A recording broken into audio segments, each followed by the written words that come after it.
أعزائي مشاهدي قناة أبو ظبي الرياضية، نرحب بكم وننقل لكم على الهواء مباشرة فعاليات السباق العاشر لنادي أبو ظبي للفروسية والمخصص للخيول العربية الأصيلة والمهجنة الأصيلة، ويتألف من 6 أشواط أبرزها سباق الرويس للفئة الثالثة وسباق كأس أبو ظبي الذهبية، إلى جانب كأس مزرعة الوثبة استاد ملاك الاسطبلات الخاصة. ونتمنى لكم مشاهدة طيبة. الشوط الأول سباق الريف رقم 1 سانت فيلي لعماد عيسى الأنصاري بإشراف محمد رمضان وقيادة السيد المزروعي، الوزن 59.5 كيلو.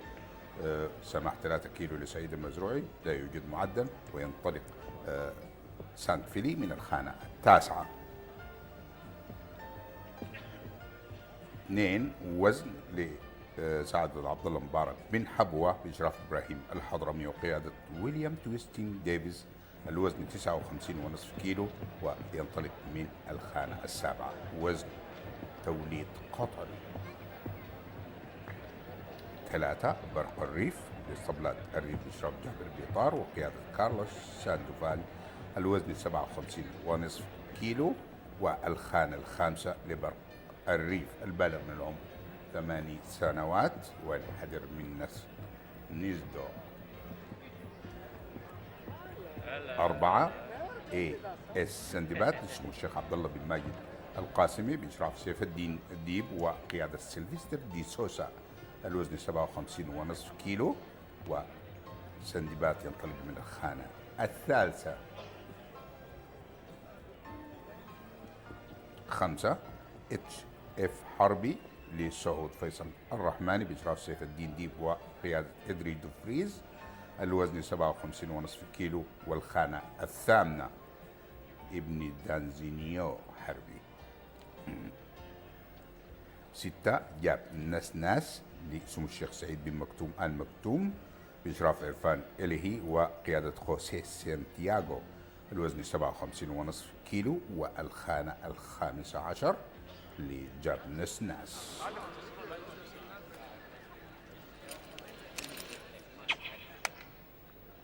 7 مامتي باش لسعادة محمد بن أحمد خليفة اليوسف بإشراف هلال العلوي وقيادة أندرو نينابر، الوزن 57.5 كيلو، والخانة الثانية عشر. مامتي باش الحذر من نسل نيزدور أول مشاركة.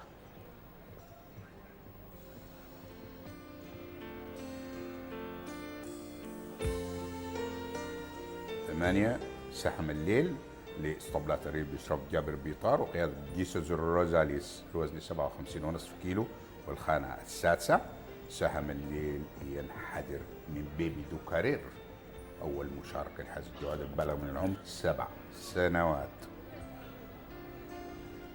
9 هو خاتم لسمو الشيخ منصور بن زايد آل نهيان بإشراف ماجد الجهوري وقيادة مانويل شافيز، الوزن 56.5 كيلو، والخانة 13 لختم ابن طهار دو كونديليون، قادم جديد يشارك لأول مرة في السباقات في أبو ظبي هنا. 10 نافارو للصبلات بن شهوان للخيول العربية بإشراف إبراهيم الحضرمي قيادة رويستن فرنش، الوزن 56.5 كيلو، والخانة الأولى لنافارو البالغ من العمر 4 سنوات. طبعا رقم 11 برازيل منسحب. هنا 12 RB كالامبو لسعيد حاضر عبد الله المزروعي بإشراف جميل سلمان وقيادة زافير زياني، الوزن 56.5 كيلو، والخانة 11 كالامبو ابن كالندلوب. قرع الجرس إذن الفرسان لانقطاع الخيل. رقم 13 AS طائف للشيخ حامد بن خالد بن بطي بإشراف أنتوني مانويل وقيادة سام إتشكوت، الوزن 55.5 كيلو، والخانة السادسة عشر لطائف بن حدر من نسل بيبي دوكارير. هي فرس الحقيقة، طائف هي فرس تبلغ من العمر 5 سنوات. 14 أيضا فرس هي سلوان ورسان اسمه الشيخ سلطان بن زايد آل نهيان بإشراف بخيت القطبي وقيادة مارك موناهان، الوزن 55.5 كيلو، وهناك سماح 2.5 كيلو. سلوان ورسان ينطلق من الخانة 14. 15 لاحقا يعسوب ينسحب من السباق. 16 سلك استي كونغز لاسطبلات ورسان بإشراف جاكي ويكهام وقيادة ريتشارد مالون، الوزن 54.5 كيلو. وسلك استي كونغز ينطلق من الخانة 10 وهو توليد أمريكي قادم لأول مرة يشارك في السباقات. الحذر من الفحل الأمريكي لاين دانسر. 17 بنان الريف باسم الشيخ طحنون بن زايد النهيان بإشراف جابر بيطار وقيادة باتريك كازاغراف، الوزن 57.5 كيلو. والخانة 4 لبنان الريف المنحدر من بيبي دوكاريت يبلغ من العمر 5 سنوات. هذا رقم 18 والمرشح الأول ار بي سموكينج ريدج لصاحب السمو رئيس الدولة حفظه الله بإشراف إرنست أورتيل وقيادة تاك أوشي، الوزن 56.5 كيلو. والخانة الثانية و18 وهو في الصورة هو المرشح الأول للفوز اليوم، خاصة بعد المستوى الجيد اللي حققه في أول مشاركة شاهدناه كان على مسافة 1600 متر. حل في المركز الثالث بفارق 3 أطوال ونصف الطول عن الجواد القوي بيان كان في ذلك السباق. تصنيفه 65 واحد تصنيف عالي. إذا ار بي سموكن ريتش هذا المهر الرمادي بيبلغ من العمر 4 سنوات وينحدر من تي اتش ريتشي. والفرس ديكسيس تشيك هو المرشح الأول للفوز، خاصة بعد يعني نتيجة السابقة يعني تمنح فرصة جيدة لتحقيق الفوز، ولكن أيضا في خيول هناك شاركت مرة واحدة ولم تكن في يومها، قد تحدث أي مفاجأة من برق الريف أو من سحم الليل أو من خاتم أو من رقم 16 استوكيز. هذا سيف الدين المدرب، لديه حربي رقم 5 بتعود من كتل سعود فيصل الرحماني. هذا نافارو أو مامتي باش، هذا بإشراف مدربنا هلال العلوي. أول مشاركة لمامتي باش 9 سنوات العمر، ميز دور ولم يشارك في السباقات من قبل. نتمنى أن يكون هلال العلوي قد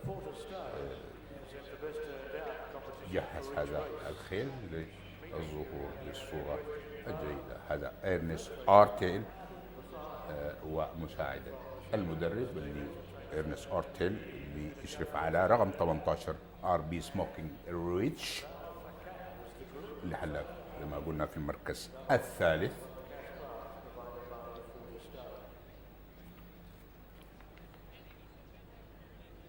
طبعا عندنا رقم 11 رزين لصاحب اسمه رئيس الدولة انسحب ودخل رقم 18 ار بي سموكينج ريتش، وايضا رقم 17 بنان الريف لم يشارك في السباقات منذ 434 يوما. هذا ختم لسمو الشيخ منصور بن زايد النهيان مشاركتين فقط كانت في تولوز بفرنسا. لم يحرز أبرز يعني نتائجه كان المركز الخامس في أول مشاركة له، لكن غاب عن السباقات لمدة 231 يوما. ختم ابن طهار دي كوندوليون والأم فيرميل، وهو سمو الشيخ المربي هو سمو الشيخ منصور بن زايد النهيان. إذا ختم هو مولود في اسطبلات سموه اسطبلات الوزبة. هذا المرشح الأول يبدو متحفزا وجاهزا لخوض قمار. هذا جميل سلمان وبخيت الكتبي أيضا لديهم خيول مشاركة في هذا الشوط المخصص للخيول المبتدئة غير المصنفة، مسافته 1400 متر. جوائز المالية 50 ألف درهم، وبرعاية نادي أبو ظبي للفروسية.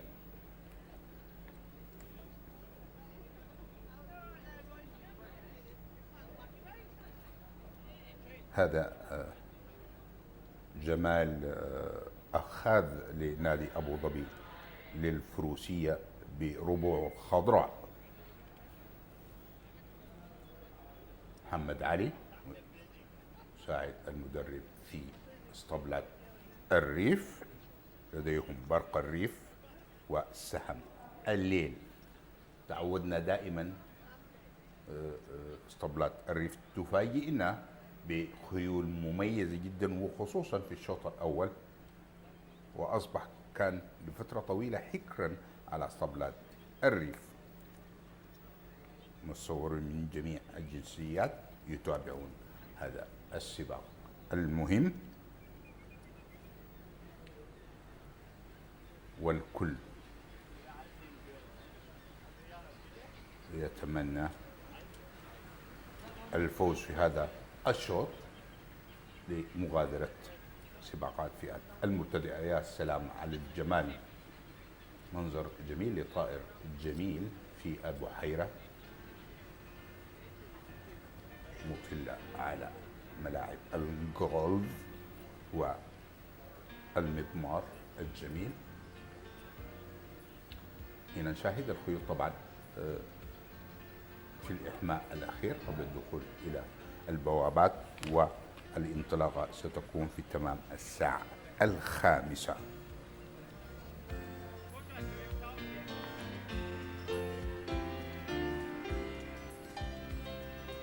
أيضا هذا من المناظر الجميلة، الكل يترقب لحظة انطلاق الشوط. مجموعة من المدربين مع طواقمهم الفنية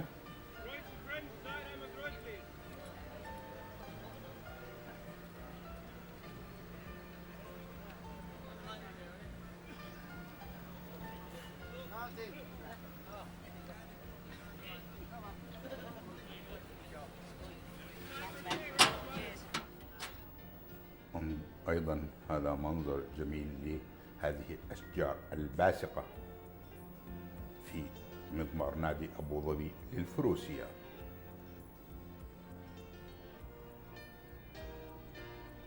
إبراهيم الحضرمي لديه اليوم الحذر، أفضل الخيول حظا في سباق اليوم. أيضا منظر رائع وجميل في ربوع هذا المضمار الأخضر. هذه البحيرة تجتذب أنواع هذه الطيور وكثير من الأنواع. الآن طبعا بدأت الخيول تدخل إلى منصات بوابة الانطلاق. 16 خيلا تشارك في السباق الأول، ماجد الجهوري وعبد الله بن حبوة وسالم الكتبي.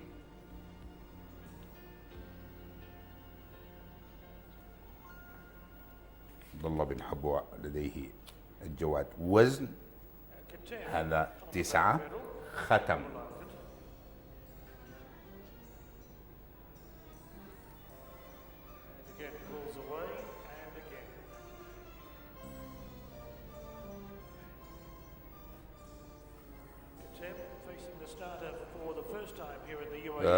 نتحول الآن إلى زميل تيري سبارغو للتعليق على مجريات السباق باللغة الإنجليزية.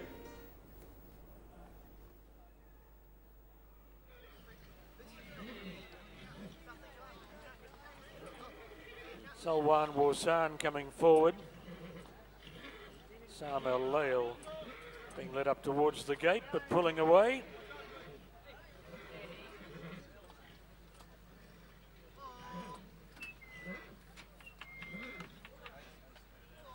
Sam El Lail, a first starter at 7 years of age, but perhaps needs a little more gate schooling.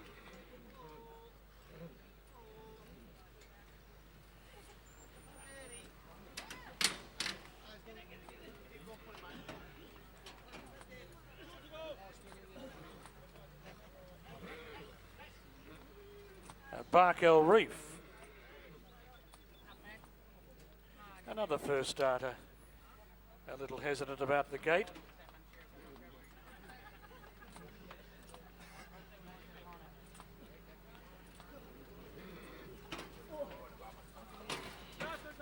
Bark El Reef walk up into the line, and Harvey will be the next to come along and just about last as they're ready to run. 1,400 metres. Back go the gates. They're off and racing, and Sam Alal slow to go. Harvey and Tafe also slow into stride. Sinbad came out very quickly. Bark El Reef began quickly. Sand Flea third, Silk Stockings fourth, and Smoke and Rich fifth. Posing on the fence behind the speed. A length away Navarro, and then Nez Nace on the outside of Banana El Reef. Mamati El Bush pushing through in the middle of that group. A length away Katem, then Sam El Lail on the inside of Salwan Warsan, followed by Wazen, the white colours and red cap. A break to Tafe in front of Colombo, and Harvey had dropped out to be a long last with 700 metres left to travel. Sinbad the fence, Bark El Reef the outside. Sand Fleas a half length away running third at the 600 metres mark. A length and a half away came Navarro on the inside of Smoke and Rich, then Silk Stockings. Wasn't on the move, and Mamati Bash is making move too, out wide as heads are turned for home, passing the 400 metres mark where Smoke and Rich had dashed up and gone to the lead. Got away from Navarro, wasn't running on, coming out of the pack strongly, but Smoke and Rich led past the 200 metres mark, wasn't into second spot. Navarro battling on, and they're clear. Smoke and Rich, second reserve, gaining a start with luck, has raced away and won well. Smoke and Rich first. Navarro's battled back for second, wasn't third. Then Silk Stockings, Sam Elaine, Sinbad, Banana El Reef, Sand Flea, Mamati Bash, Bark El Reef, a long break to Nez Nas, Tafe, Colombo. Then came Harvey, and Katem was last of all.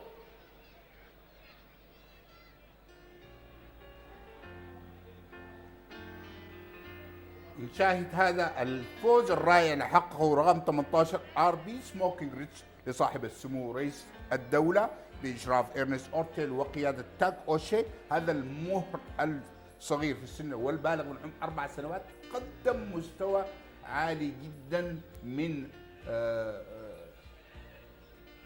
يعني انطلق من الصفوف الخلفية. نافارو رقم 10 في المركز الثاني، ووزن في المركز الثالث لعبد الله مبارك بن حبوه. ولكن شاهدنا اربي سموك ريتش كيف تمكن من تحقيق الفوز، يعني قدم عرض رائع جدا في فنون الانقضاض من الصفوف الخلفيه. كان هو وسط القيود، وفجاه تاك اوشي طلب منه الانطلاق. نشاهده هنا انطلق بصوره قويه جدا جدا دون ان يلمسوا يمكن تقريبا بالصوت في الامتار الاخيره. يتفوق بفارق كبير يمكن بلغ حوالي 5 أطوال عن اقرب منافسيه رقم 10 نافارو لاسطبلات بن شهوان للخيول العربيه.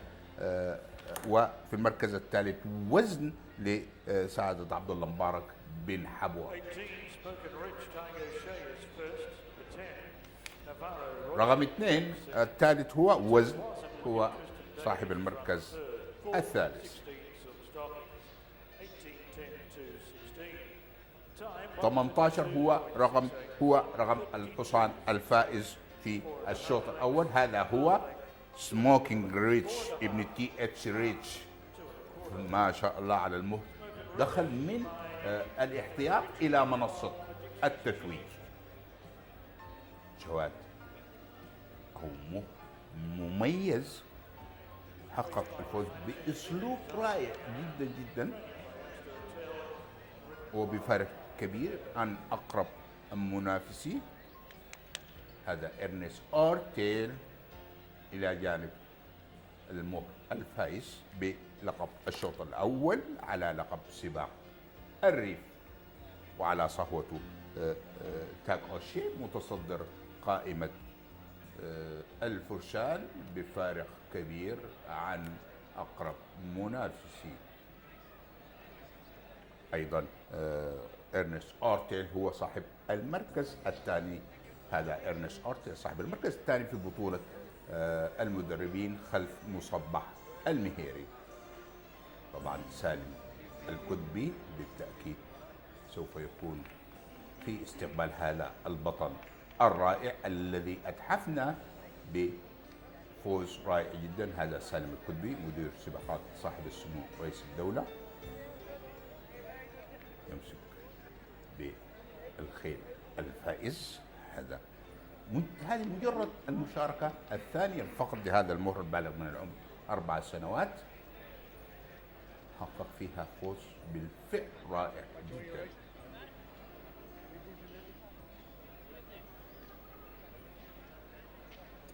المركز الثاني كان لنيفارو رقم 10 اسطبلاش لشهوة النقل العربية الأصيلة. نشاهد كيف ماذا حدث في مجريات الشوط البالغ مسافته 1400 متر بعد الخيول فقدت الانطلاقة. تقدم بسرعة إلى الصدارة سندباد وبرق الريف، وقادا السباق بسرعة كبيرة جدا. وكان طبعا من بالقرب منهم سانتفيلي ونيفارو بالقميص البنفسج. شوف شاهد هنا سندباد كان منطلق بقوة مسافة 1400 متر، والكل كان يحاول يعني يقتنص الطليعة مبكرا نسبة للمشاركة الكبيرة للخيول حوالي 16 خيلا. نشاهد هنا كان سجالا بين المركز الأول بين سندباد و برق الريف فعلا.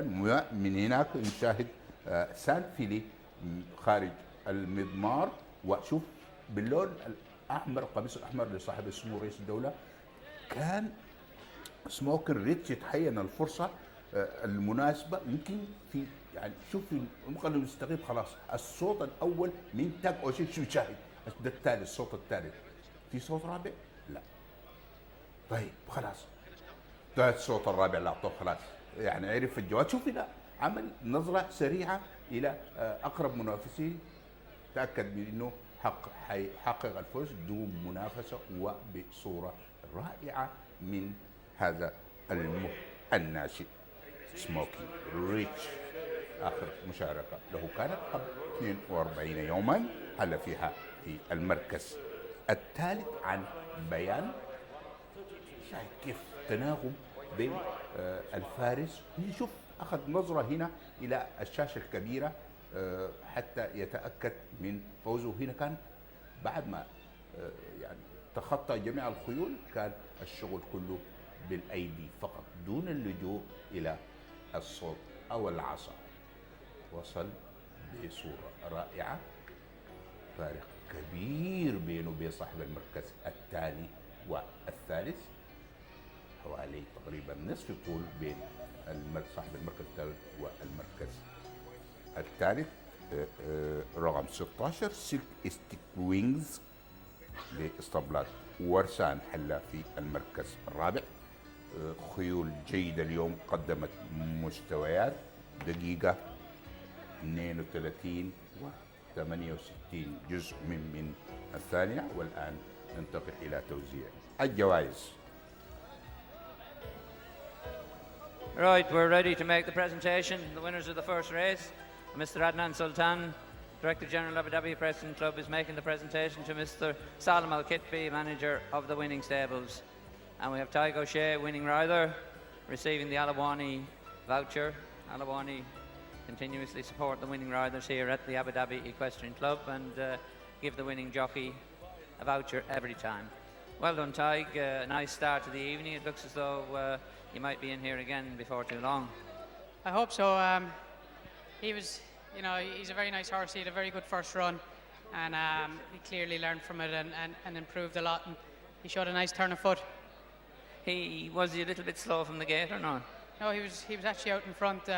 He can do a bit much at home in the morning, so I just took him back and just tried to teach him to do it the proper way around. And but he settled well as soon as I got some cover. And it was just a matter of waiting for the split to come, and it did, and I had a horse to take it.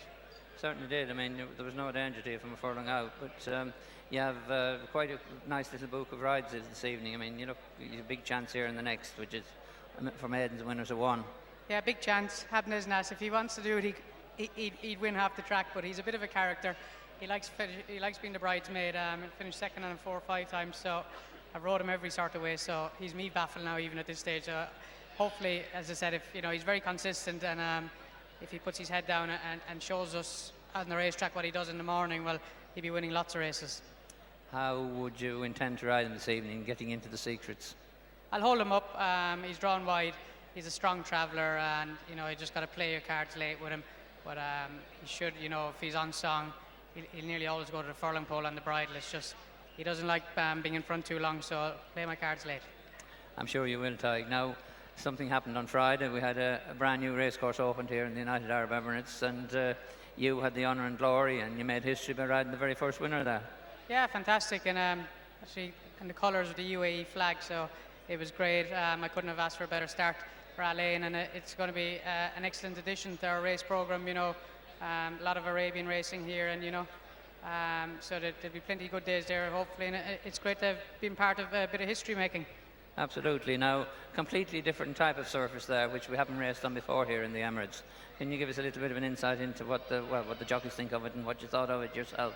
Yeah, it rides a little bit slow. It's sand with some fibres mixed through it, but it's like anything. It's kind of like with a bit of racing, a bit of mileage, and more feedback all the time. They'll tune it to. It'll need to get a bit quicker, but the guys there on hand know what's required. And just with racing and track work and that, the track will tighten up.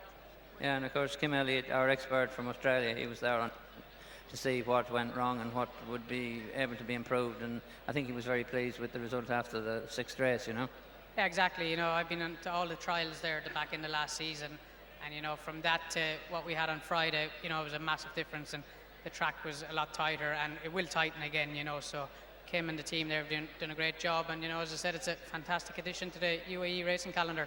Well, let's hope, because we badly need it because of the number of runners that we're having, particularly the number of private owners now that are coming into the game. We just can't accommodate them. Yeah, it's a fantastic initiative for them, and it'll take a little bit of pressure off Abu Dhabi as well. It gets fairly battered throughout the year with the amount of runners wise. So I think they're trying to shoot for 12 meetings there next year. So if they got it, it'd be great. And as you say, there's new owners coming into the game every day, which is great for us, and long may it continue. Well, Tig, thanks for your comments on that, and well done in the first, and the best of good luck in the rest. Thanks, Pat. Thank you. Tig O'Shea there, our leading jockey, and he's the leading jockey this evening as well, having ridden the first winner, but he's quite a few more fancied ones, so I've little doubt we'll be talking to him again later on. Now we move on to our second race of the evening, which is it's a 1600 metre, that's 8 furlongs or 1 mile if you like, and it's for 5-year-olds and upwards, maidens and winners of one race. So a maiden can run and a winner of one race can take part, but the winner would have an extra weight on his bag. There's one chain. Number 13, Namrud, doesn't run. Number 16 doesn't run. Number 17 doesn't run. Number 18 is ridden by Carlos Sandoval, and number 19, Royal Bull, is the mount of Pat Cosgrove. The other reserve, Jap Rahal, is not required. Then, of course, we have a couple of prestigious races later on in the evening. We have the Abu Dhabi Equestrian Club Gold Cup, which is worth 100,000, and it's again over a mile. And then we have a very good sprint race, the Al Ruwais, which is run over our minimum distance, 1,000 metres, which is 5 furlongs. But stay with us, and you'll see it all as it happens this evening here at the Abu Dhabi Equestrian Club.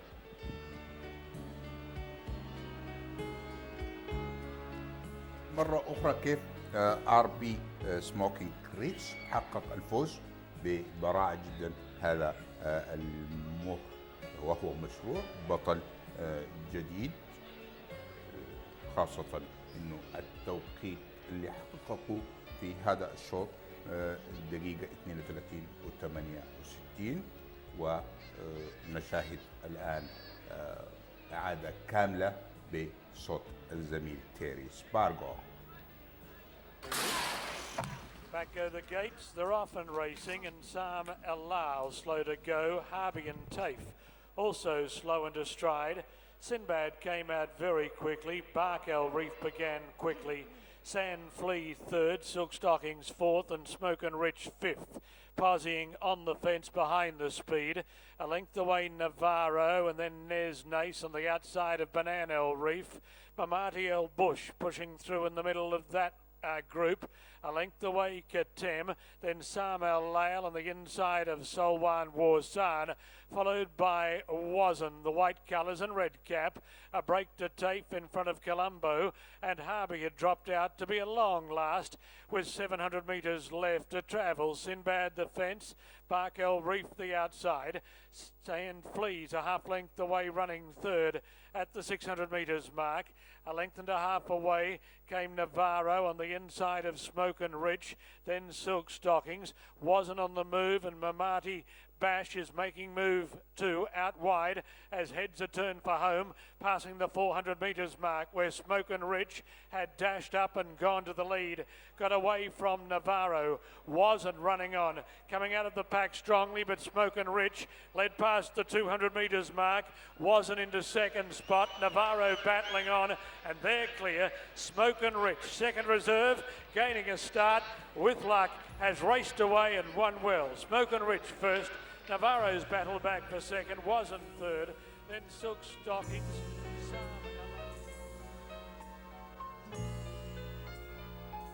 نشاهد هذه الخطوات الثابتة في هذا المر الرائع، والذي فرض إيقاعه في المرحلة الأخيرة من السباق في آخر 2 فورلونج أو آخر 400 متر. انطلق بقوة ليتجاوز منافسيه بفارق كبير جدا عن نافارو اللي قدم مستوى جيد بعد مشاركتين، وأيضا صاحب المركز الثالث وزن لسعادة مبارك عبد الله بن حبوة، هذا الجواد القطري، أول مشاركة له.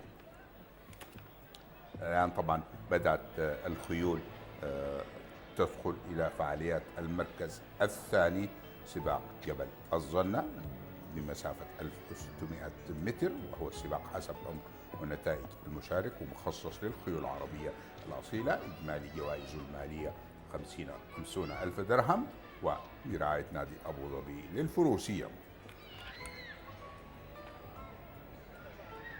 16 خيلا تشارك في هذا الشوط بعد انسحاب 3 خيول. هذا رقم 1 الكاشف للخيالة سلطنة عمان بإشراف المدرب سالم الحكماني وقيادة روشن فرنش، الوزن 59.5 كيلو، المعدل 55، والكاشف ينطلق من الخانة الخامسة. هذا 2 العنيد لصاحب السمو رئيس الدولة بإشراف إرنست أرتيل وقيادة إدري دوفريز، الوزن 58 كيلو، المعدل 43، والخانة الثالثة العنيد ينحدر من مهاب 6 مشاركات، أفضلها المركز الثالث مرتين. هذا فراس لسمو الشيخ طحنون بن زايد آل نهيان بإشراف جابر بيطار وقيادة دينونيل، الوزن 57.5 كيلو، المعدل 33، الخانة السابعة لفراس ابن بيبي دوكارير. 4 المرشح الأول هاب نسناس لصاحب السمو رئيس الدولة بإشراف إرنست أورتيل وقيادة تاك أوشي، الوزن 57.5 كيلو، المعدل 58، والخانة 11 قد تكون هي خانة بعيدة بعض الشيء، ولكن قادر على تقديم عرض جيد. هاب نسناس اللي بينحدر من النصر والأم مداوة.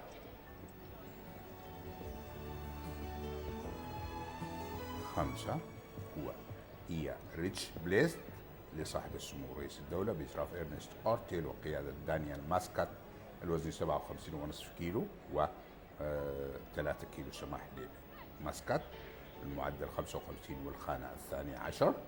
حتكون هي تقريبا مفاجأة السباق هذه المهرة أو الفرس الشقراء البالغة من عمر 6 سنوات.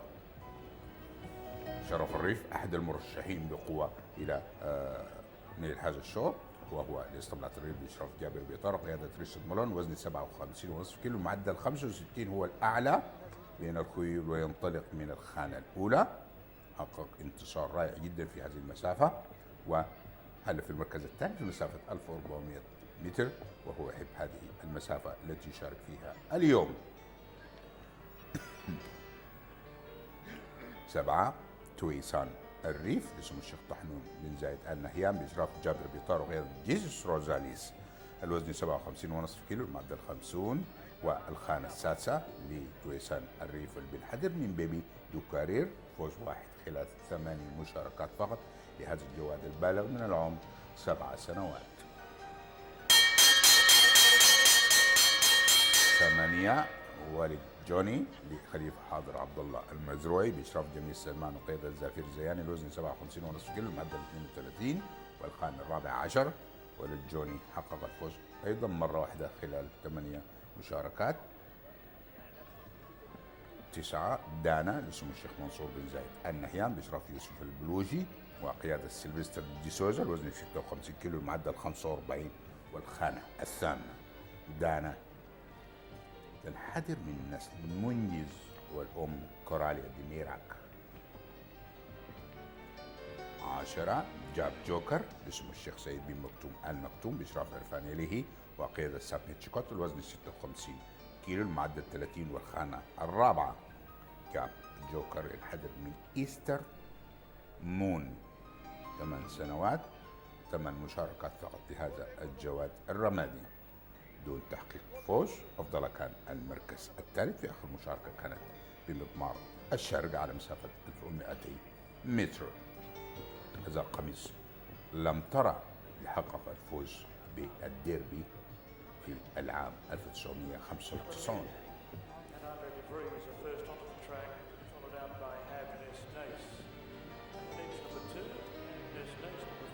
داش مجد أبو ظبي لفيصل الصديق المطوع بإشراف هاردي هودجر وقيادة ويليام تويستين ديفيز. الوزن 56 كيلو. المعدل 30.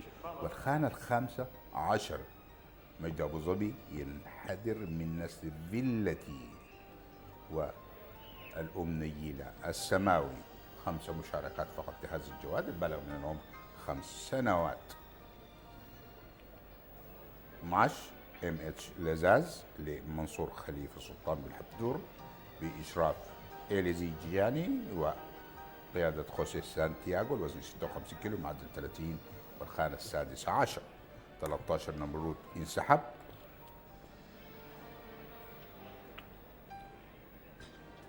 14 سهم ورسان لاسم الشيخ سلطان بن زايد آل نهيان باشراف بخيت الكتبي وقياده مارك موناهان. الوزن 56 كيلو. المعدل 2 والسماح 2.5 كيلو. والمعدل 50. والخانة العاشرة. 15 رفيف لسعادة محمد بن أحمد خليفة اليوسف بإشراف هلال العلوي وقيادة مانويل شافز. الوزن 55.5 كيلو. المعدل 35. والخانة الثانية. فوز واحد خلال 4 مشاركات لرفيف جاءت في مضمار الشارقة الرملي على مسافة 1200 متر.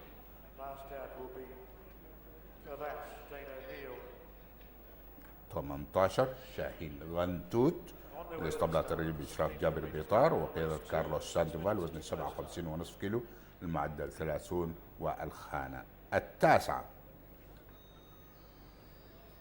في انسحابات طبعا 16 شجرة الدر الريف و17 الرباش. تبقى مشاهدة رقم 19 فقط.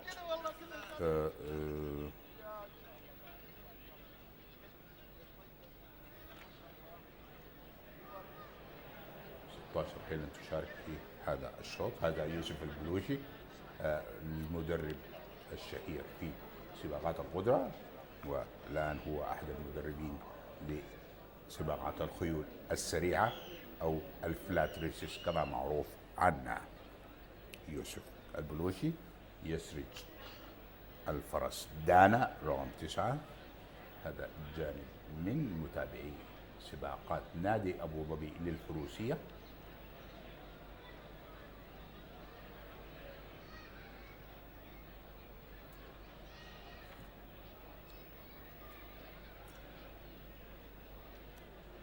نشاهد الأخوة من سلطنة عمان. هذا سالم الكتبي أيضا لديه العنيد حاب النسناس في هذا الشوط القوي، يسعون إلى تحقيق الثنائية.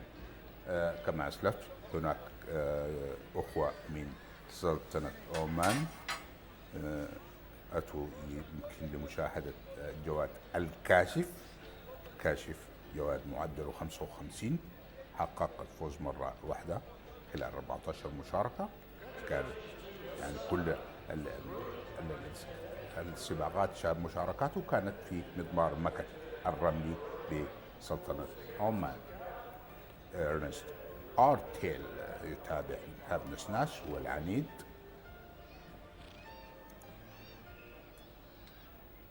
الكاشف ممثل خيالة سلطنة عمان، آخر مشاركة حل فيها في المركز الثالث عن كريم في مسافة 1100 متر، سبق الفوز له في مسافة 1400 متر، وحل في المركز الثاني في مسافة 1200 متر. يعني جواد يتميز بالسرعة. هذا 19 رويال بيل لاسطبلات وارسان وإشراف جاكي ويكهام وقيادة باتريك كوزاغريف. الوزن 58 كيلو، المعدل 25، والخانة 13 لرويال بيل ابن دادي دوس. الأم رويال أثينا.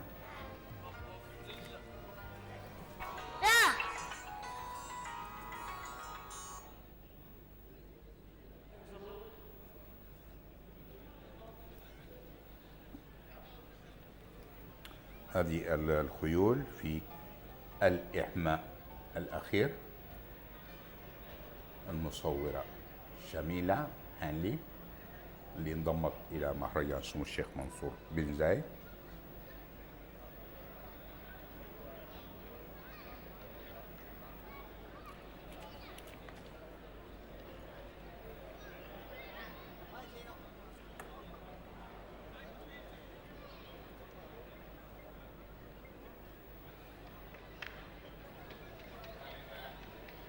في الإحماء الأخير.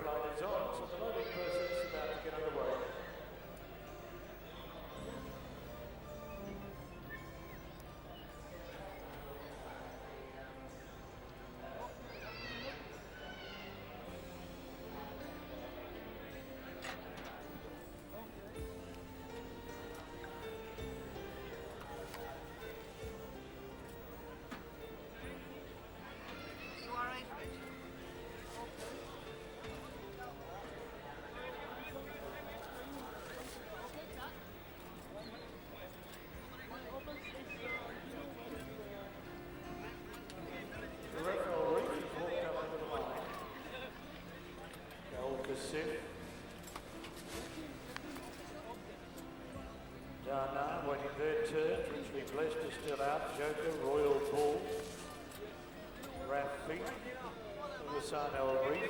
الآن طبعا بدأت الخيول تتجه إلى بوابات الانطلاق في انتظار انطلاق الشوط في تمام الساعة 5:30.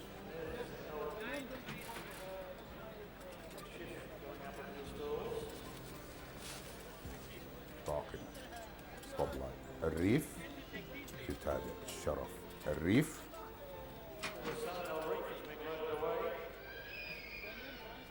Rafi comes forward, Majid Abu Dhabi moving up at almost the same time, and that leaves now Royal Bull, Dana and Lazaz as the final three. نتحول الآن إلى الزميل تيريس بارغو للتعليق على سباق باللغة الإنجليزية. Here's Lazaz about to come forward. Signal given behind. Starter has the button.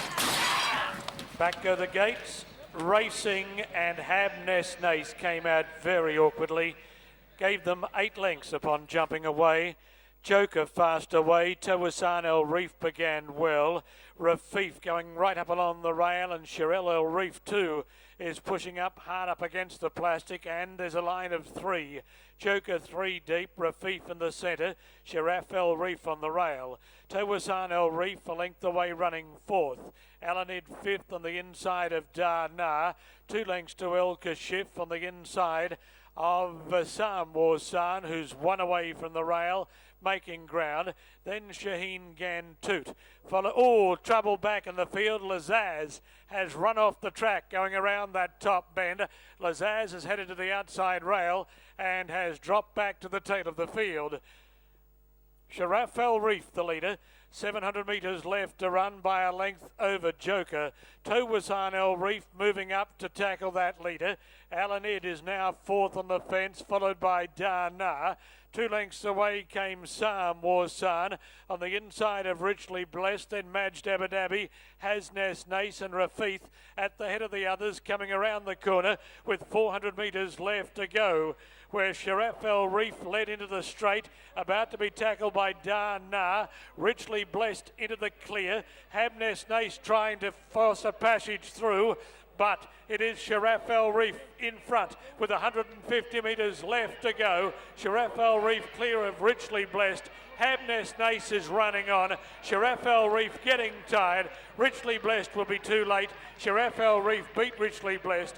Habness Nace overcame the slow start for 3rd. Then Sam Warsan, followed by Dana, Majd Abu Dhabi, Rafith Elanid, then Royal Bull Joker. Further back to Wasan El Reef, El Kasif, Wal Johnny, followed by Shaheen Gantut, then Rafif, and the very awkward Lazaz came in last of all. نشاهد الآن رقم 6 شرف الريف فائزا بالشوط الثاني على لقب سباق جبل الظنة لمسافة 1600 متر. شرف الريف حصان كلاسي أثبت يعني جدارته من خلال أيضا القيادة الموفقة من الفارس ريتشارد مولان. تمكن شرف الريف من التفوق على رقم 5 ريتشي بليست لصاحب السمو رئيس الدولة، فيما حل في المركز الثالث هابنس ناس أيضا لسيدي صاحب السمو رئيس الدولة. فوز رائع جدا جدا من شرف الريف اللي في بداية السباق شاهدناه كان في الصفوف الوسطية قبل أن يتقدم ببراعة إلى المقدمة وتمكن من تسجيل انطلاقة قوية كفلت له الفوز بهذه القيادة. ونشاهد نظرة من ريتشارد مولان بفارق تقريبا طول عن صاحب المركز الثاني الفرس ريتش بليز. هذا شرف الريف، هذا فارس ريتشارد مولان، هذا فارس مميز وقضى كثير من السنوات هنا في الإمارات، وهو الفارس الرئيسي للمدرب ساتيش سيمار. جميع فرح عبد الله حسن يفوز الجواد الفائز شرف الريف إلى منصة التتويج. تحية من ريتشارد مولون، حسن الحمادي إلى جانب محمد علي.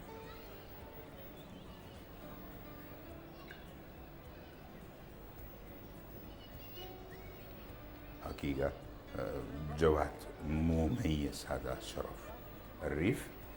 نشاهد بعد قليل ماذا حدث. هذا نشوف هنا مجريات السباق ماذا حدث هاب نسناس المرشح الأول مكث في بوابة الانطلاق، ويعني فقد تقريبا حوالي يمكن 7-8 أطوال خلف الخيول، وكان يحاول جاهدا اللحاق. نشاهد هنا ماذا حدث في هذا الشوط. تصدر مبكرا، جاب الجوكر ومن خلفه رفيف، ومن ثم كان رقم 16 أو رقم 6 كان شرف الريف إلى جانب هذول أصحاب الصدارة، ولكن سرعان ما شرف الريف تصدر السباق عن منافسيه، وكان يركض شوف طوال مجريات السباق بسهولة بالغة وبقيادة محنكة من هذا الفارس ريتشارد مولون. شاهد كثير من الخيول كانت تحاول هنا تويسان الريف كان محاول يلحق برفيق اسطبلو، لأنه المدرب واحد هو جابر بيطار. وهنا شوف شرف الريف إلى يعني قرب يعني وصلوا إلى آخر 200 أو آخر 400 متر، آخر فورلون. هنا بدأ يدفع به، وجد مواجهة قوية من بعض الخيول من دانا، ولكن لم تكمل بنفس القوة. هنا ريتش بليست بالقميص الأحمر والقبعة السوداء حاولت بقدر الإمكان اللحاق بشرف الريف. ونشاهد أيضا هاب نسناس كيف انطلق من الصفوف الخلفية لحل في المركز الثالث، ولكن شرف الريف كان اليوم هو البطل المتوج في هذا الشوط ببراعة وجدارة.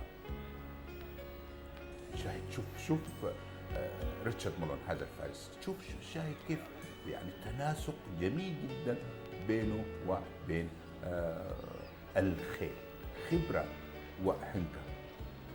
هذه ريتش بليست في المركز الثاني استفادت من برغم انها انطلقت من خانه بعيده، هي الخانه الثانيه عشر، ولكن استفادت من 3 كيلو دود سماح للفارسه دانيال ماسكات. شوف الشغل للفارس ريتشارد مولون، كان بجانب السياج الداخلي لم يفقد اي شارده او وارده بسرعه. هو دائما هذه اسلوب شرف الريف في السباقات التي يخوضها، دائما يتقدم الى المقدمه ومن ثم ينطلق ويحافظ على قوته. لما تمكن من الفوز على هذه المسافه في مسافه 1600 متر كان هو تراك ليدر او هو متصدر السباق. ايضا عندما حل في المركز الثاني عن دوزار في مسافه اقل، كان مسافه 1400 متر، ايضا كان الى اخر لحظه هو المتقدم الى السباق قبل ان ياتي دوزار من الصفوف الخلفيه ويطبق عليه ويحقق الفوز. هذه دقيقه 45-44. نشاهد الان توزيع الجوائز.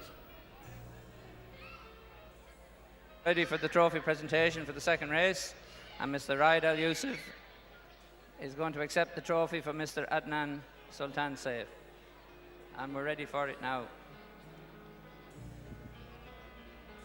And we're winning rider Richard Mullins.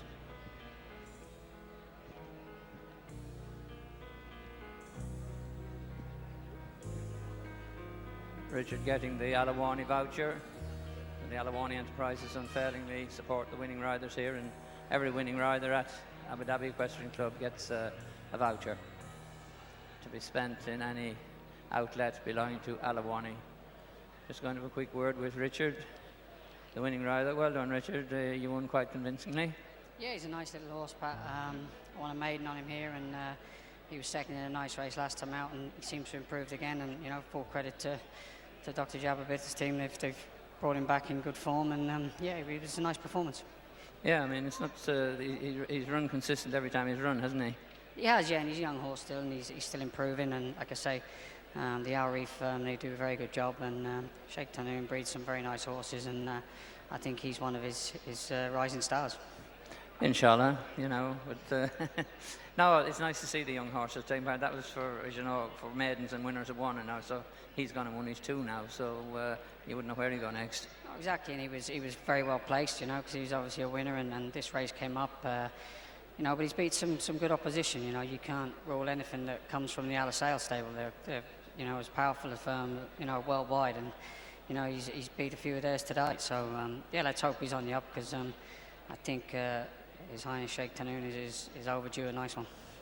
Absolutely, he's been in, well, right from the very beginning since we started 23 years ago. His Highness Sheikh Tanoon was always one of the first here in the morning watching the horses gallop, you know, and he still has that great interest.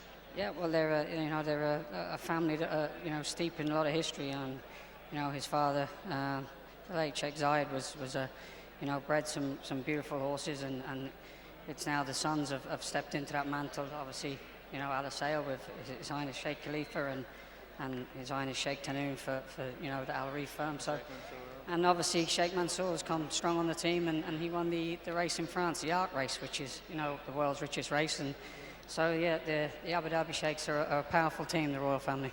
Well, they're having the success that they deserve, really, and for the amount of well, time, patience, and support they've put into the Arabian horse racing. Absolutely, and this game, Pat, is the best game played long and slow.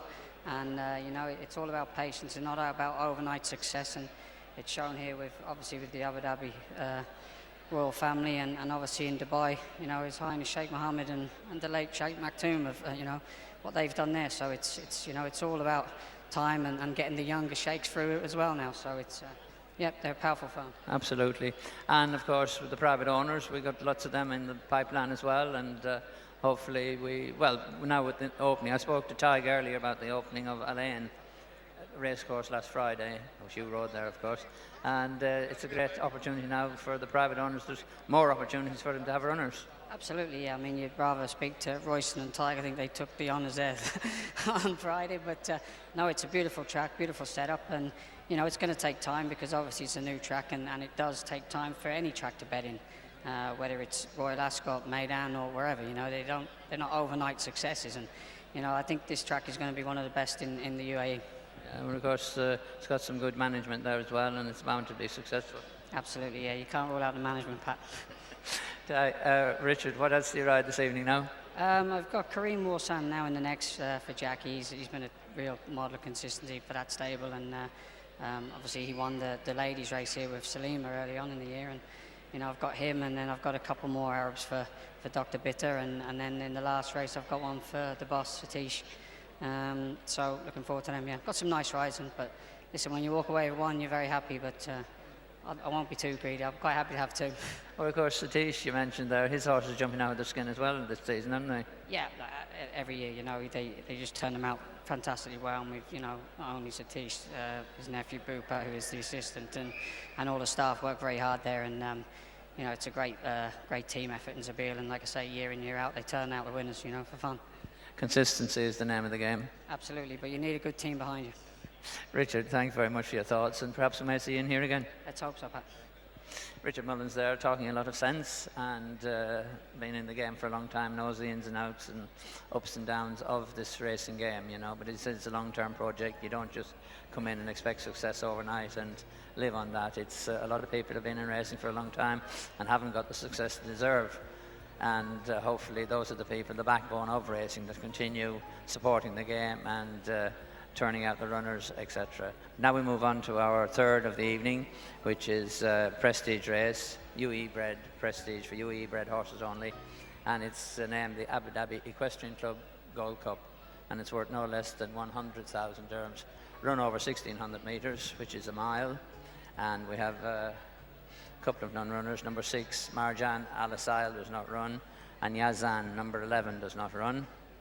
And we have a change of jockey. Number 16, Pat Cosgrove replaces Ted Durkin, who is on a mission back home to his country where one of his family is not well, I believe. And Wathik Warsan, number 17, is ridden by Manny Chavez. The other reserve, number 18, Wakid Warsan, is not required. But stay with us and watch the Abu Dhabi Equestrian Club Gold Cup. الحديث كان عن مع ريتشارد مولون مع باتريك في فوز شرف الريف. أيضا تطرق إلى الحديث عن افتتاح التاريخي لسباق مضمار العين اللي يقود يوم الجمعة الماضي، ورأيه كان عن أنه مضمار العين سوف يكون من أفضل المضامير في الدولة. نشاهد إعادة كاملة باللغة الإنجليزية. Back go the gates. Racing and Habness Nace came out very awkwardly. Gave them 8 lengths upon jumping away. Joker fast away. Tawasan El Reef began well. Rafif going right up along the rail, and Shirel El Reef too is pushing up hard up against the plastic, and there's a line of 3. Joker 3 deep, Rafif in the centre, Sharaf El Reef on the rail. Tawasan El Reef a length away running 4th. Alanid 5th on the inside of Dar Na. 2 lengths to El Kashif on the inside of Sam Warsan, who's 1 away from the rail, making ground. Then Shaheen Gantut. Trouble back in the field. Lazaz has run off the track going around that top bend. Lazaz has headed to the outside rail and has dropped back to the tail of the field. Sharaf El Reef, the leader. 700 metres left to run by a length over Joker. Tawasan El Reef moving up to tackle that leader. Alanid is now 4th on the fence, followed by Darna. 2 lengths away came Sam Warsan on the inside of Richly Blessed, then Majd Abu Dhabi, Hasnas Nace and Rafith at the head of the others, coming around the corner with 400 metres left to go, where Sharaf El Reef led into the straight, about to be tackled by Darna. Richly Blessed into the clear. Habnes Nace trying to force a passage through, but it is Sharaf El Reef in front with 150 metres left to go. Sharaf El Reef clear of Richly Blessed. Habnes Nace is running on. Sharaf El Reef getting tired. Richly Blessed will be too late. Sharaf El Reef beat Richly Blessed. Habnes Nace overcame the slow start for 3rd. Then Sam Warsan, followed by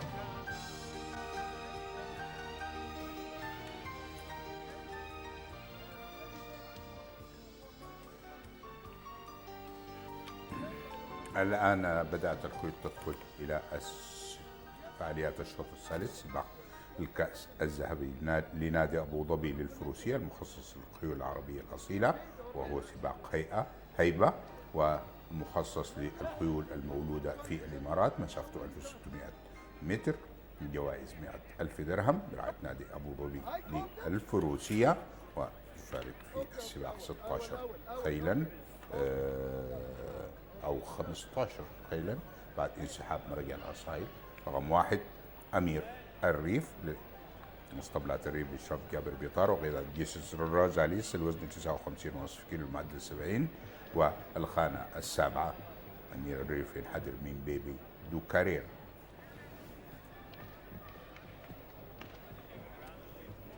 اثنين بارق ورسان لاسطبلات ورسان بإشراف بخيت الكلبي وقيادة مارك مونهان، الوزن 59.5 كيلو وسماح 2.5 كيلو لمارك مونهان، المعدل 26. والخانة السادسة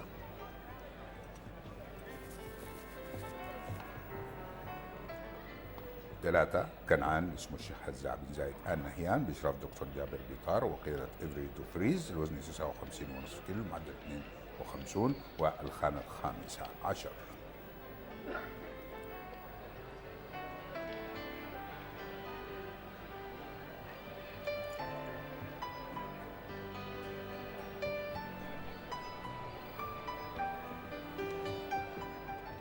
4 كريم ورسان لاسطبلات ورسان بإشراف جاكي ويكهام وقيادة ريتشارد مولان، الوزن 59.5 كيلو، المعدل 96. والخانة الثالثة سباق كأس أبو ظبي الذهبي، مسافته 1600 متر، وهو سباق هيبة ولكن مخصص للخيول المولودة في الإمارات فقط.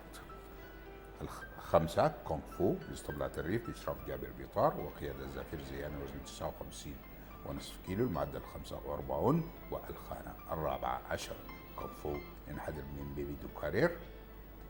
آخر مشاركة كانت قبل أسبوع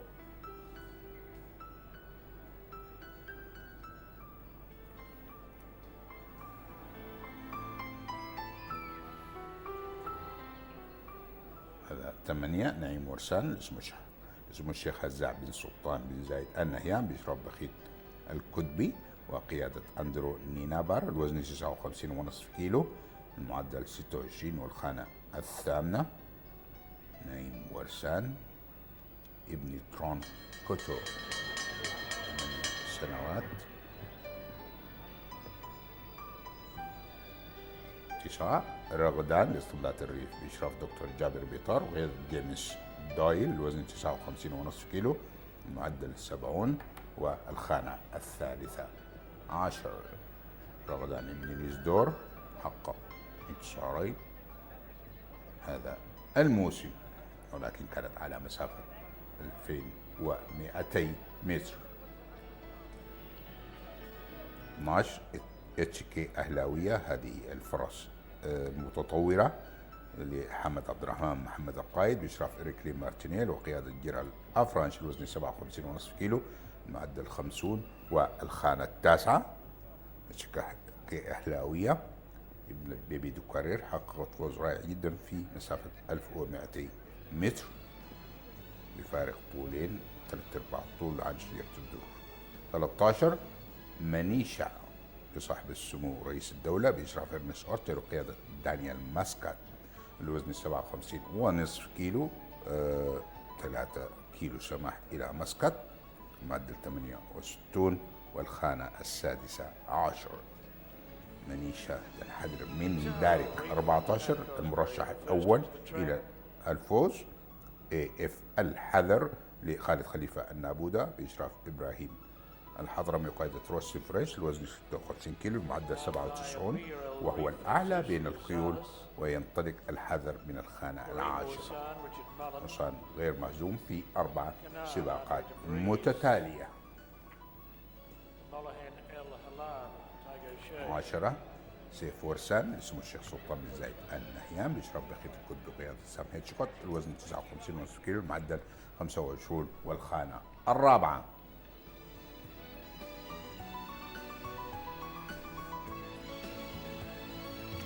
هاي 17 واثق ورسان اسمه الشيخ هزاع بن سلطان بن زايد النهيان بإشراف بخيت الكتب وقيادة مانويل شافيز. الوزن 59.5 كيلو، المعدل 23 والخانة الأولى. واثق ورسان دخل من الاحتياطي بعد انسحاب يزن ومرجان العصاية. 16 قطار الريف لاسطبلات الريف بإشراف جابر بيطار وقيادة باتريك كازاغراف. الوزن 56 كيلو، معدل 45 والخانة الثانية. قطار الريف ابن فنفان دو كارير عشان قدم مستويات جيدة. هذا البارق ورسان اسطبلات ورسان. ساعة التسجيل الفوز الأول في هذا الشوط. الهيبة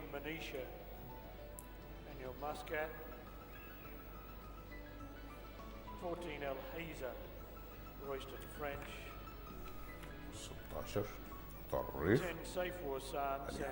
المفاجأة اليوم هذا رويستون فرنش بقيادة الحذر المرشح الأول للفوز. هذا الجواد تمكن من تحقيق عدة انتصارات في مسافة 1400 و 1600 متر من سباق هيبة وسباق قوائم. طبعا AF الحذر ينحدر من نسل AF البراق والأم كروان. مهر رمادي يبلغ من العمر 4 سنوات. المربي هو خالد خليفة النابودة وهو في نفس الوقت المالك. محمد علي مع متابعة مليون وكونغ فو ورغدان وأمير الريف وقطار الريف.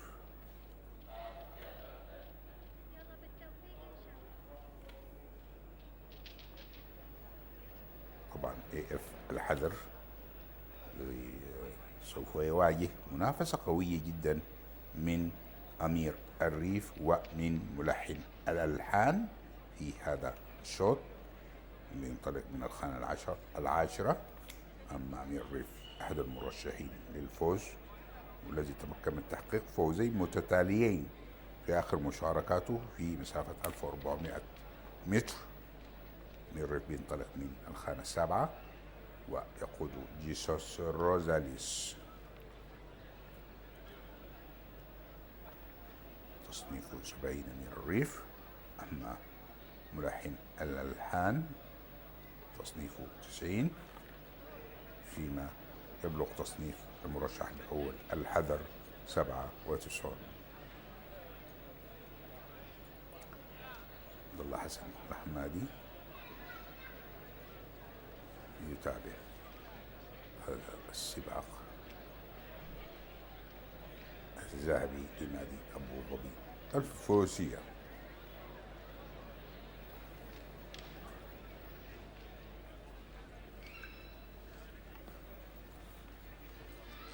نشوف 15.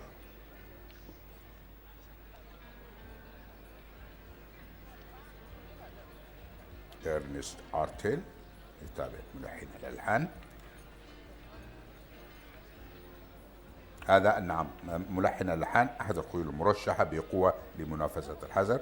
ملحن الألحان لصاحب السمو رئيس الدولة بإشراف إرنست آرتيل وقيادة تاج أوشي، الوزن 56 كيلو، المعدل 90 والخانة 11.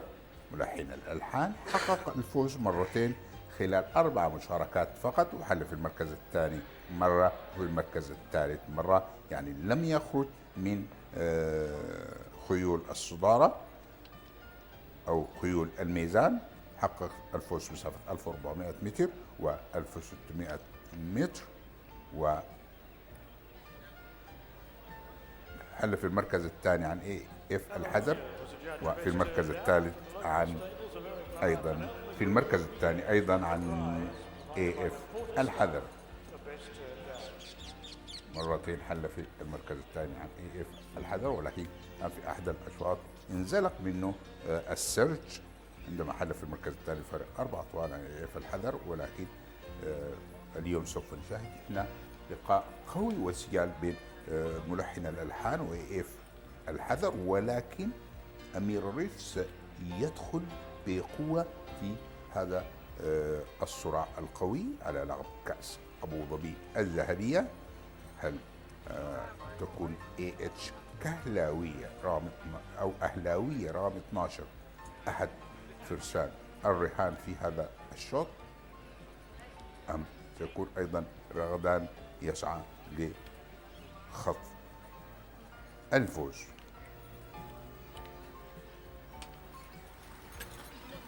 أيضا قطار الريف بلغ تصنيفه 45،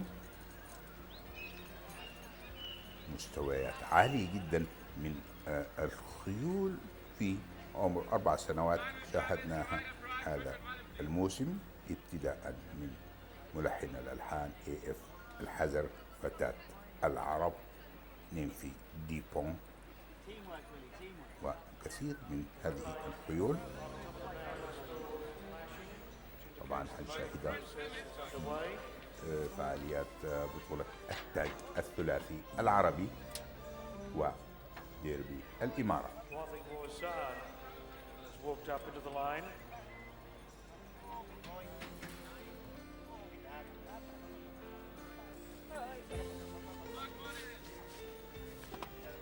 Kareem Warsan, Molahin El Alan goes up into the line.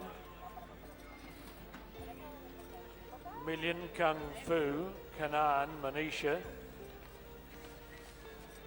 Amir El Reef waiting their turns. Barek Warsan is still out. Qatar El Reef, Naeem Warsan still out of the game. نوهي شرف الريف في السباق الماضي لمسافة 1600 متر حقق زمن جيد جدا، بلغ دقيقة و45 و42 جزء من الثانية. هو زمن مميز جدا، ولكن الزمن القياسي هو باسم العنود وقدره دقيقة و40 و12 جزء من الثانية. ننتقل الآن إلى الزميل تيري سبارغو.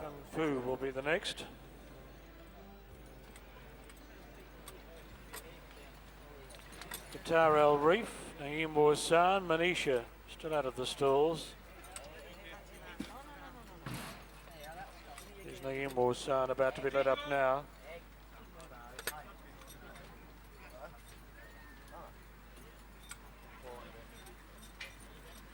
Walking down towards the button. Qatar El Reef may be the last. Drawn in gate number 2.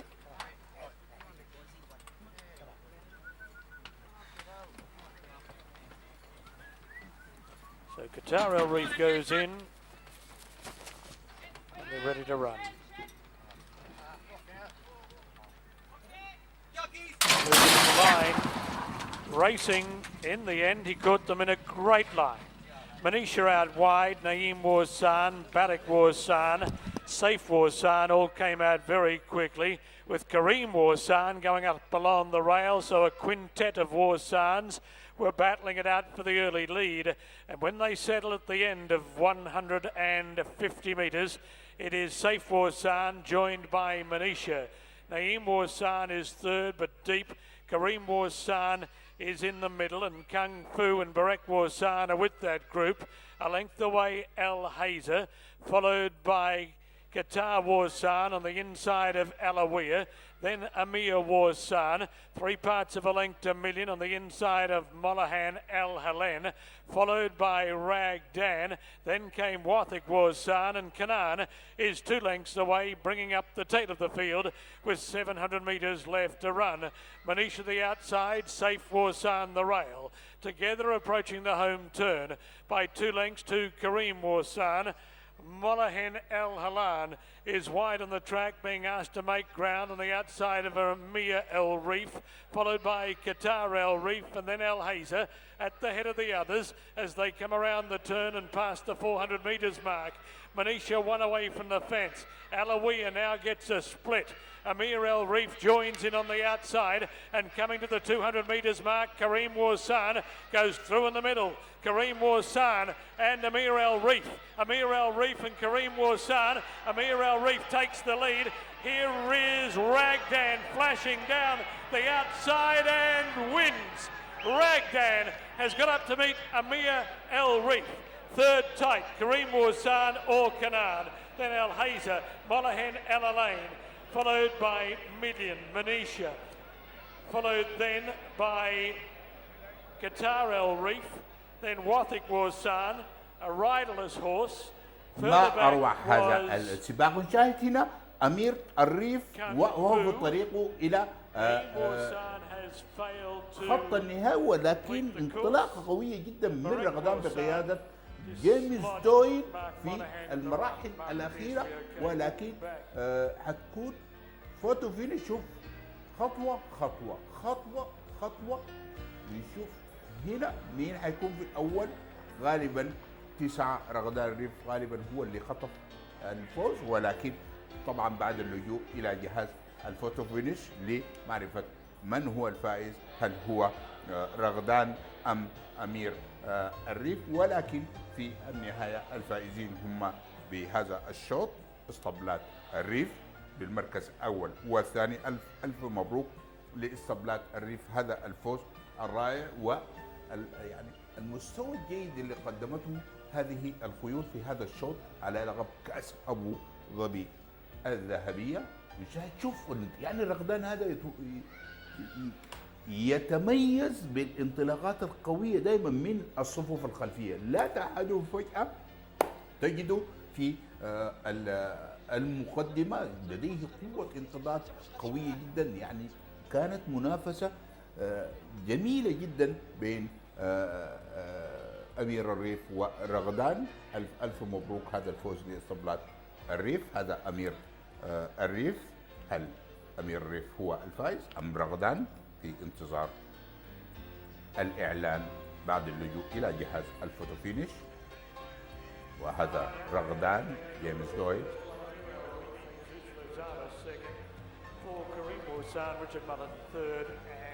رغدان هو الفائز رقم 9.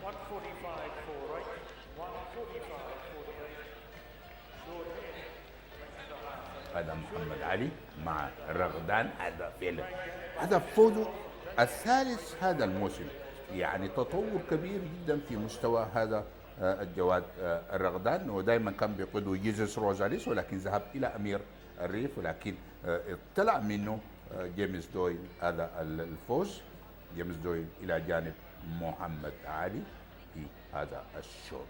الحماسي كان بين الخيول في المركز الثالث. كريم ورسان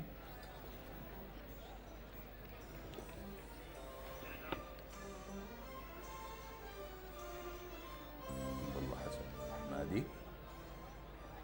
يهني محمد علي على هذا المستوى الرائع اللي قدمته خيول اسطبلات الريف. نشوف ماذا حدث في هذا الشوط البالغ 1600 متر، يعني وتيرة سريعة جدا اللي انطلقت بها الخيول في هذا الشوط. كانت في محاولات جادة جدا من سيف ورسان ومنيشة الذين تصدرا السباق بسرعة جدا، وكان من خلفهم كريم ورسان، فيما كان المرشح الأول الحزر وملحن الألحان في وسط الخيول. ورغدان دائما يتميز بأنه بانطلاقاته القوية من الصفوف الخلفية. كان في شغل كويس جدا من الفارس جيمس دويل بإخراج رغدان إلى خارج المضمار حتى يحقق الانطلاقة القوية، لأنه يعرف هو المستوى اللي بيركض به دائما. الرغدان يحب دائما يكون المجال مفتوح له لتحقيق الانطلاقة القوية. شاهدين كيف كانت سرعة السباق بين سيف ورسان ومنيشة ابتعدا، ومن خلفهم كان كريم ورسان في المركز الثالث، يعني بحوالي. هنا شوف بدأ سيف ورسان يدفع بقوة، منيشة كانت إلى أن وصلت الخيول إلى مسافة 400 متر تركض بكل سهولة، ودخل هنا على منيشة كريم ورسان، ولوهلة تمكن كريم ورسان من تصدر السباق. هنا شوف كريم ورسان تقريبا مع كي اتش أهلاوية بقرب من السياج الداخلي، وهنا كان أمير الريف خلاص هنا تمكن من تجاوز كريم ورسان. لكن شوف الانطلاقه القويه اللي حققها هذا رغدان من الصفوف الخلفيه، وقياده موفقه من جيمس دويل يخطف اللقب بفارق تقريبا انف. شوط جميل ومثير.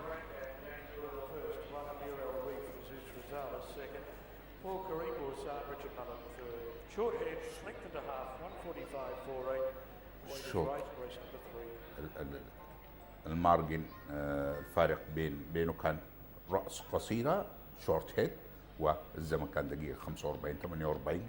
أيضا زمن مميز سريع جدا، يعني يمكن أرضية المضمار السريعة يعني ساعدت هذه الخيول في تحقيق اليوم أزمان مميزة جدا جدا. دقيقة 45 اللي حققها أيضا كان شرف الريف في هذا الشوط دقيقة 45 و 42. لكن ما لم نشاهد اليوم هو ماذا حدث للمرشح الأول الحذر والمرشح الثاني ملحن الألحان. ما لم يكن اليوم يومهم، اليوم كان يوم رغدان وأمير الريف. كريم ورسان أيضا قدم مستوى جيد جدا لحلف المركز الثالث.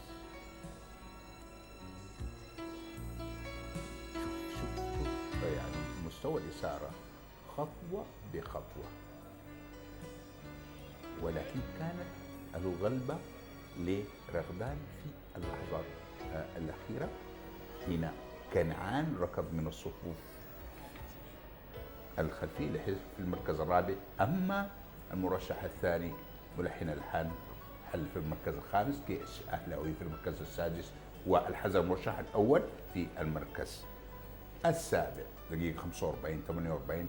مستوى جيد جدا لهذا رغدان اللي حققه اليوم. ورغدان كان يعني كل سباقاته اللي تميز فيها وحقق فيها فوزين هذا الموسم كانت على مسافة 2200 متر، ولكن عاد أيضا لهذه المسافة.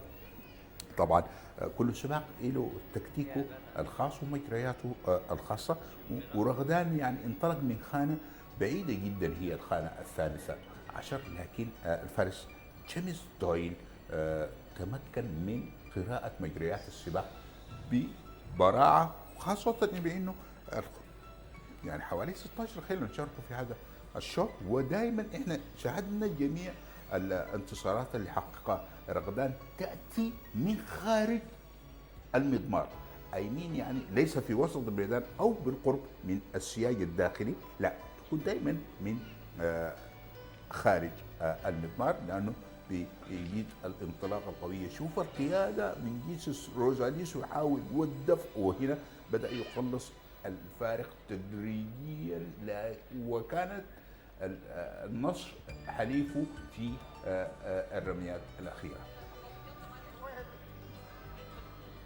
شوف هنا الدفعة كانت. ننتقل الآن إلى توزيع الجوائز.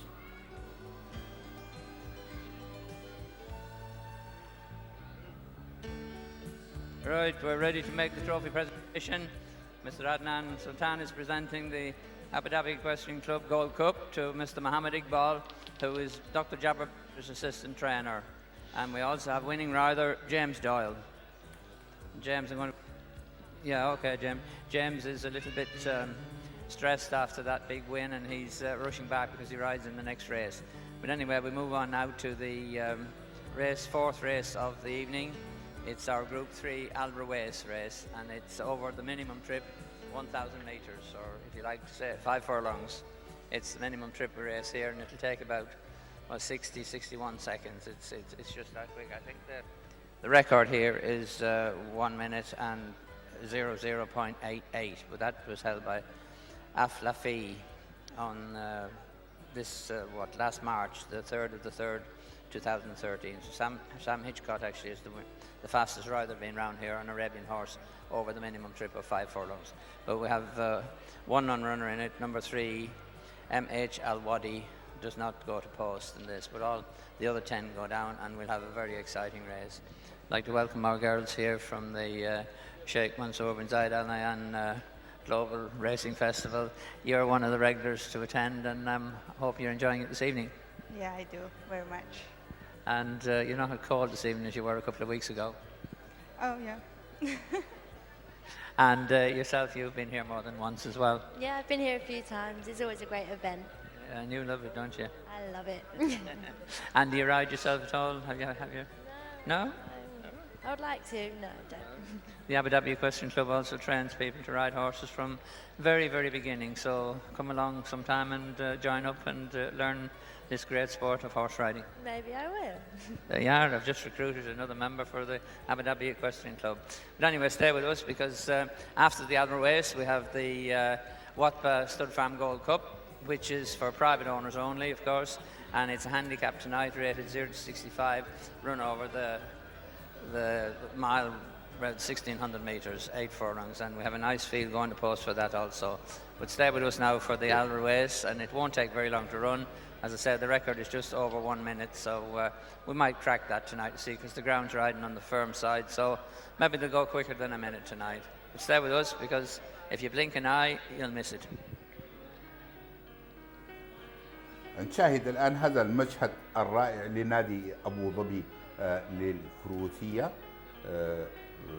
كل يوم أحد تقريبا عندنا سباق موجود هنا في نادي أبو ظبي للفروسية. هذا ملعب الجولف، تتوسطه هذه البحيرات، ونشاهد المطعم من الخلف. الجميع يستمتع بهذا الجو الجميل في هذا النادي الجميل، وهو مكان للعائلات ولقضاء وقت ممتع جدا في هذا المضمار الجميل. ونشاهد إعادة كاملة باللغة الإنجليزية. Racing, in the end, he caught them in a great line. Manisha out wide, Naeem Warsan, Barak Warsan, Saif Warsan all came out very quickly, with Kareem Warsan going up along the rail, so a quintet of Warsans were battling it out for the early lead. And when they settle at the end of 150 metres, it is Saif Warsan joined by Manisha. Naeem Warsan is third, but deep. Kareem Warsan is in the middle, and Kung Fu and Barek Warsan are with that group. A length away, El Hazer, followed by Qatar Warsan on the inside of Alawiya. Then Amir Warsan, 3 parts of a length to Million on the inside of Molahan El Helen, followed by Rag Dan. Then came Wathik Warsan, and Kanan is 2 lengths away, bringing up the tail of the field with 700 metres left to run. Manisha the outside, Safe Warsan the rail. Together approaching the home turn by 2 lengths to Kareem Warsan. Molahan El Halan is wide on the track, being asked to make ground on the outside of Amir El Reef, followed by Qatar El Reef, and then El Hazer at the head of the others as they come around the turn and past the 400 metres mark. Manisha 1 away from the fence. Alawiya now gets a split. Amir El Reef joins in on the outside, and coming to the 200 metres mark, Kareem Warsan goes through in the middle. Kareem Warsan and Amir El Reef. Amir El Reef and Kareem Warsan. Amir El Reef takes the lead. Here is Ragdan flashing down the outside and wins. Ragdan has got up to meet Amir El Reef. Third time. بالتأكيد فوز رائع جدا اللي حققه رغدان في هذا الشوط بأسلوب كلاسيكي. يعني شاهدنا كان في بداية السباق رغدان كان تقريبا في الصفوف الخلفية، وقام جيمس دويل بإخراجه إلى خارج المضمار. عنده يعني قوة انقضاض قوية جدا، وشاهدنا كيف كان قلص الفارق بينه وبين منافسيه قبل أن يطبق على أمير الريف في اللحظات الأخيرة ليحقق الفوز. لكن لم نشاهد كما أسلفنا أول هزيمة لإف الحذر.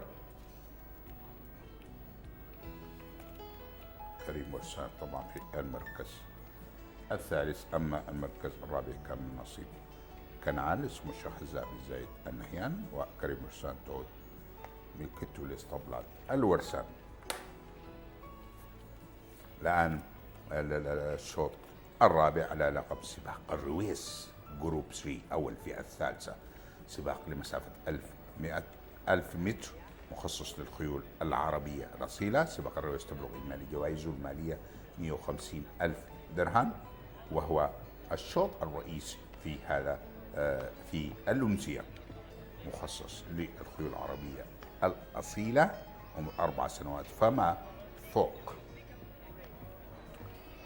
1000 متر، 11 خيلا تشارك في هذا الشوط الناري، شوط السرعة والقوة والتحدي.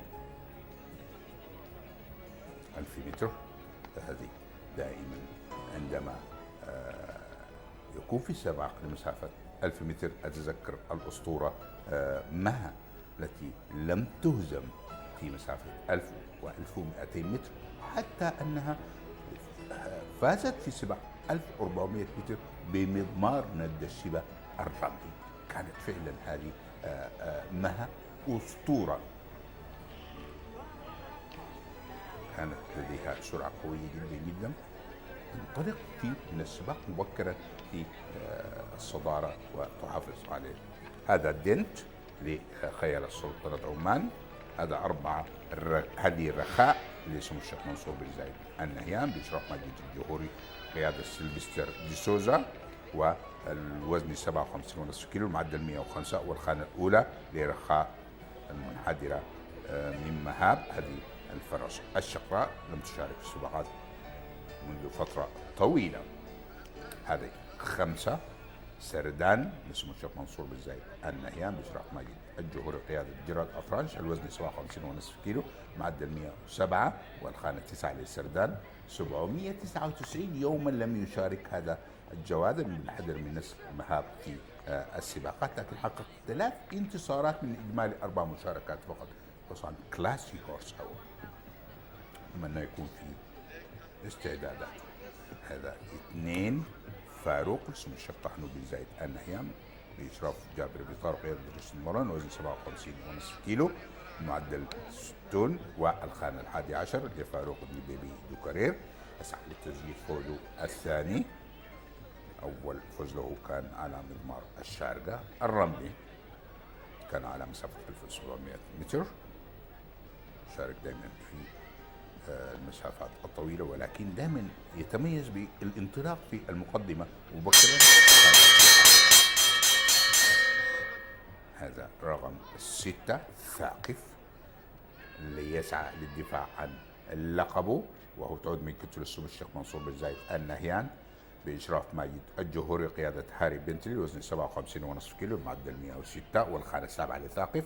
ثاقف هو الفائز بالسباق هذا في العام الماضي، ويقود اليوم هاري بنتلي. 7 تي ام جونيور جونسون لصاحب السمو رئيس الدولة بإشراف إرنست أورتيل وقيادة دانيال ماسكات. طبعا هنا 57.5 كيلو، الوزن لا يوجد في سباقات الفئات أي سماح للفارس، المعدل 80، والخانة السادسة لتي ام جونيور جونسون.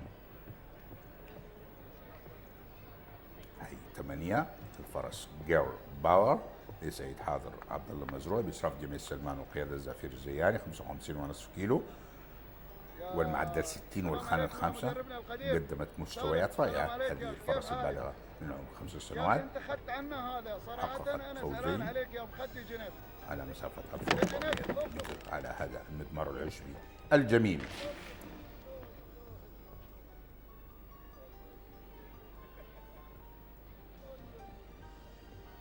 9 فيجنري ليدي اسمه الشيخ طحنون بن زايد النهيان بإشراف جابر بيطار وقيادة جيسوس روزاليس، 55.5 كيلو، المعدل 95، والخانة الثانية فيجنري ليدي ابنة مهاب والأم سارابة ديلوب.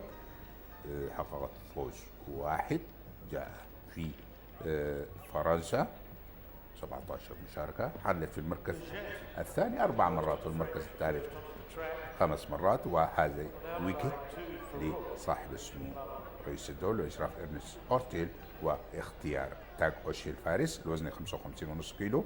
هذه الفرس الشقراء معدلة 80 وتنطلق من الخانة العاشرة، 3 انتصارات من خلال 11 مشاركة.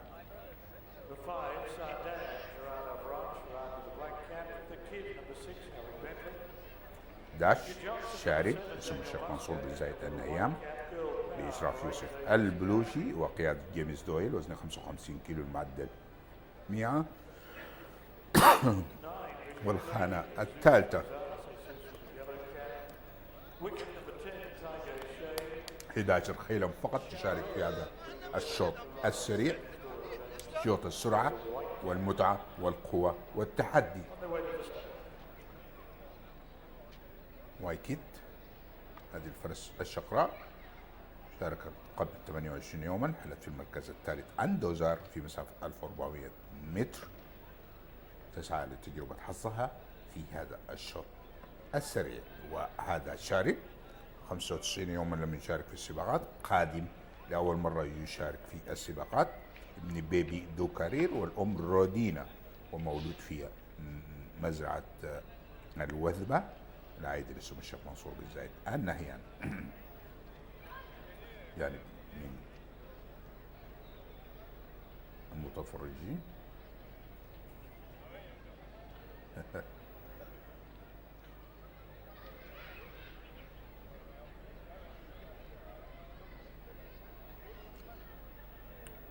شوط بيعتمد على الخروج الجيد من البوابات، شوط مسافة 1100 متر. أي خيل لو قبع في البوابات لم ينطلق بالصورة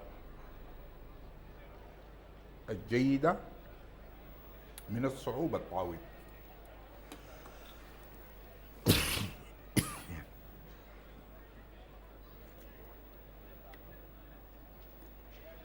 جميل سلمان وسيف الدين ديب. جميل سلمان يشرف على جير باور، هذه الفرس الرمادية.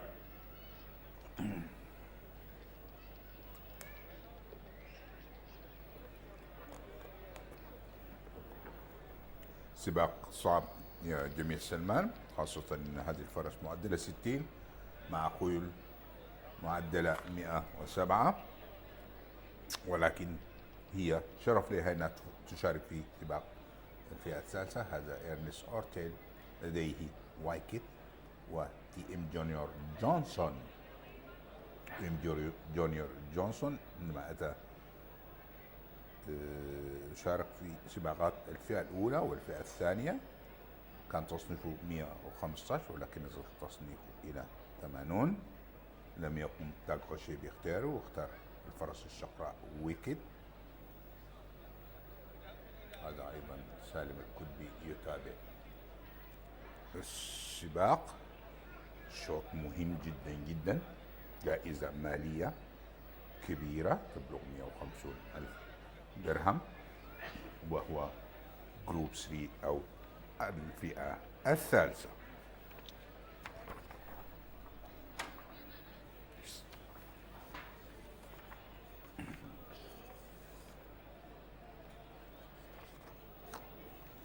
جميع يتابع السباق.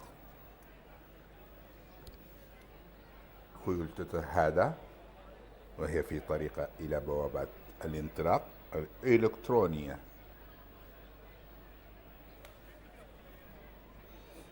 In the Ford Star Sponsored competition, Julia Johnson was the judge best turned out from the stables of Ernst Hotel. Congratulations to our Johnson group who looks after Julia Johnson. He's won the cash prize provided by the Ford Star. هذه البوابات.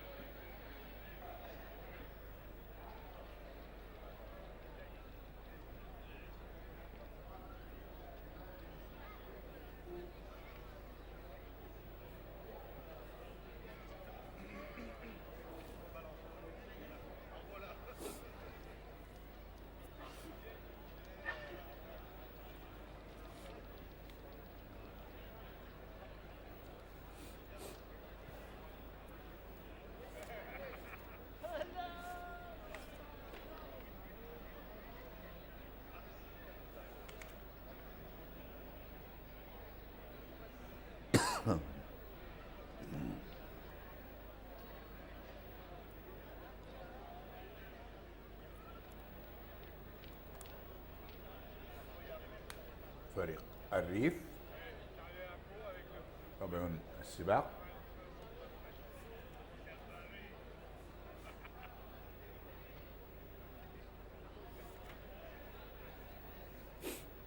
الآن وصلت البوابات وتبدأ في عملية الإحماء الأخير قبل انطلاقة الشوط في تمام الساعة 6:30. أي الجمهوري يسعى لمعانقة الفوز للعام الثاني على التوالي مع أحد الخيول التي يدربها ثاقف والرخاء والسردان،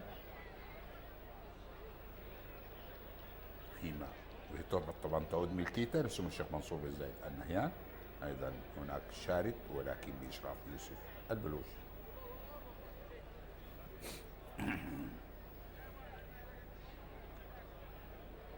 هذه أبو ظبي الفروسية.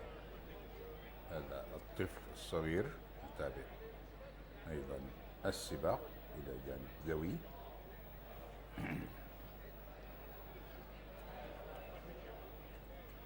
ثاقف هو المرشح الأول للفوز.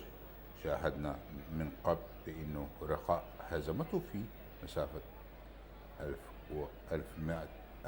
1000 متر،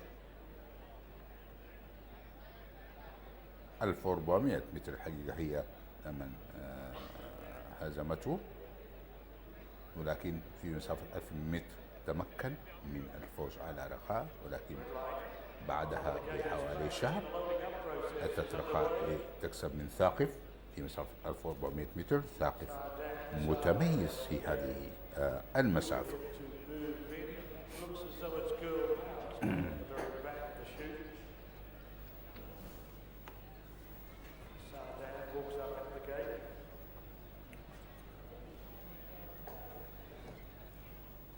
Wicket goes in. نتحول الآن إلى الزميل تيري سبارغو للتعليق على مجريات السباق.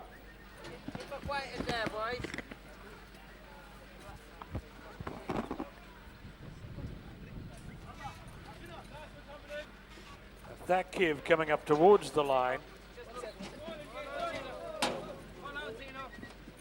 They may be just about ready to run. Signals are given.